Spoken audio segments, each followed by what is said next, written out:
Hello everybody, welcome back. Today we're going to be breaking down Dustin Poirier's fight against Michael Chandler.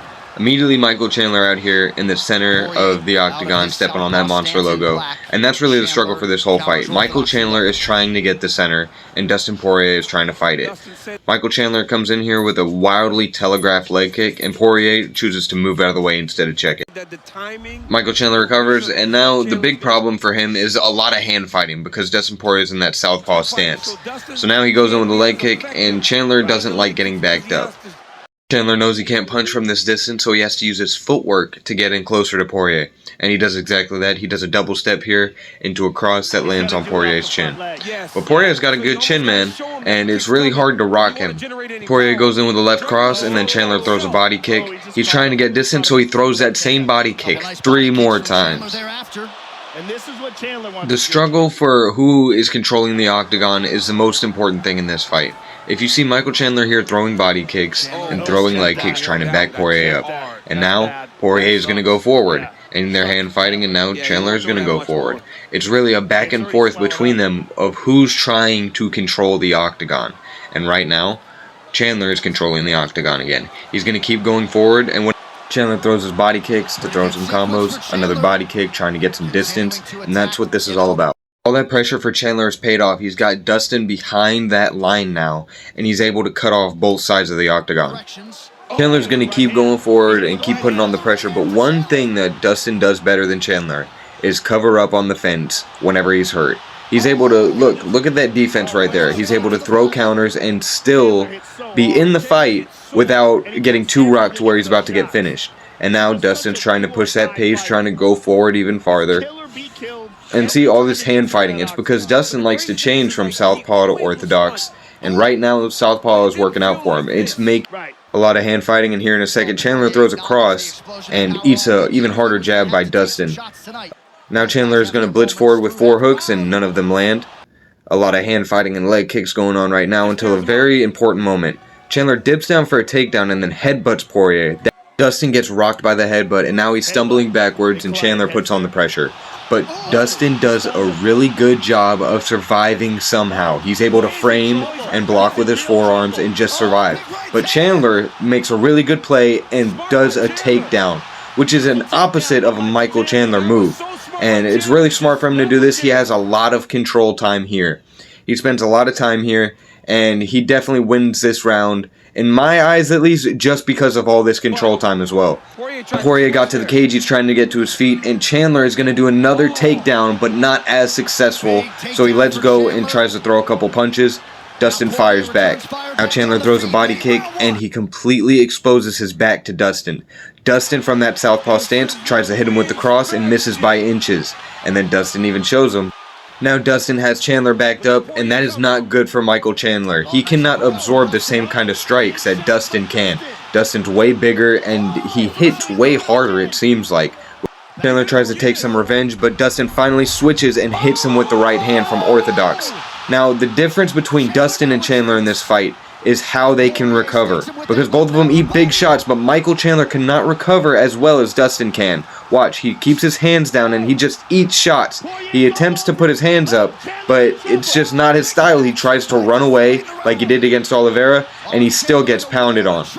I know I said Michael Chandler won the first round earlier, but watching this back, he really does get saved by the bell here. And Dustin's even saying he still wants to fight him. So now let's look at the slow-mo. Chandler gets a good right hand in here, and Chandler's really good at putting on the pressure early. You see he makes Dustin cover up here, but Dustin's just way better at recovering than Chandler is. Here we go again. That amazing takedown by Chandler. We need a lot more of that. That control time is really what made that round even semi-close. And yeah, I think Dustin won this round just because of that right hand. If it wasn't the end of round 1, I don't think Michael Chandler would be able to recover. Based on how he was reacting to these punches, I don't think he'd be able to recover. I think this fight would have ended here if the bell hadn't sounded. So I think Michael Chandler literally got saved by the bell. But he's still ready to fight, as always. Chandler is a warrior, and he's going against Dustin, who's a real fucking badass. And now in a little bit into round 2, we're going to see Michael Chandler explodes forward and finally gets another takedown. Now this is essential for him to actually recover from that beating that he took last round. And now we're going to skip forward again. Chandler gets a couple not really significant punches in. The only really significant thing he does with this ground and pound is bleed all over Dustin's face. It might not be Dustin's blood, but it's still gonna get all in his eyes, and you see Dustin wipe his face here and literally push Chandler away. Yeah, Dustin got covered in blood, and that's about the only thing that Michael Chandler accomplishes other than getting back control. He's not able to actually get a rear naked choke, but Dustin is struggling, and he's trying to say things to the referee. Nobody's really sure what's happening, but while Dustin is trying to say something to the referee, Chandler takes this opportunity to hit Dustin in the back of the head 10 times in a row. The referee even tries to take his hand away, and Michael Chandler just keeps on pounding. And then he even argues with the referee like, no, those weren't the back of the head. Absolutely was the back of the head. But now Chandler starts unloading punches again, and these are legal, and these are hurting Dustin, so Dustin has to move somehow. He just explodes out of the way because the referee isn't listening to him. And now for the rest of the round, Chandler is just going to rack up more control time with top mount. So now, at the end of this round here, they kind of respect each other, kind of not, and Chandler just walks away bloodied.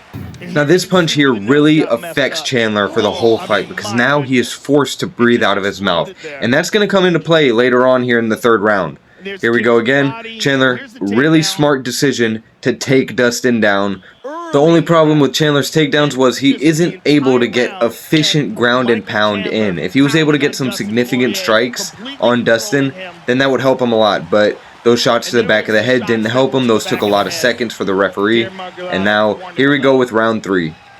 So now there's one significant difference between these two fighters in round 3. And it's that Chandler is super tired. I don't know whether it's the nose break and now he has to breathe only out of his mouth, or I don't know if it's just the crazy pace that he put on Dustin. But Chandler looks completely different. His style now is to circle around Dustin and just try to survive. That's what I see. And now I have to skip this part because he's just circling around Dustin, trying to recover. Chandler realizes he doesn't have the same power and he cannot strike with Poirier, so now he's just begging for a takedown. He's trying to get it to the ground, that way he can at least catch his breath or try to do some damage from there. He backs Poirier up and he shoots for the legs immediately. And the strength that it had to take to fall right here and then stand back up with Poirier, it probably gassed him for the rest of this round. Now Chandler gets the back, but not for long. Now Dustin is on top, and this is not good for Chandler. This is not what he wanted for this takedown. Now Dustin has the back, and Chandler is completely gassed right now. He's hurting, he has to breathe only out of his mouth, and he might be panicking a little right now. He's just trying to grab the wrist, and he's been in this position before with Oliveira, but he wasn't this tired whenever he fought Oliveira. So now, Dustin's got that complete body triangle, and there's no way that Chandler gets out of this. And I think he's starting to realize that right now. He can't explode like he would in round 1, and Dustin's getting that arm around the neck. Chandler tries to fight it, but I think he knew that this was the end a couple seconds ago, and he taps. That's the end of the fight. Chandler's biggest weakness here was his gas tank, but Dustin Poirier is a dog. I don't think there's many universes where Chandler won this fight. Dustin is just, he's one of the best right now. He might not have got a championship belt, but he's a dog. He's hard to beat, and whenever he gets rocked, it is hard to knock him out. So let's look at the slow-mo from this round. The strength that it took from Chandler, I think this takedown was his biggest mistake. He should not have fished for it as hard as he did, because it probably took the rest of his gas tank.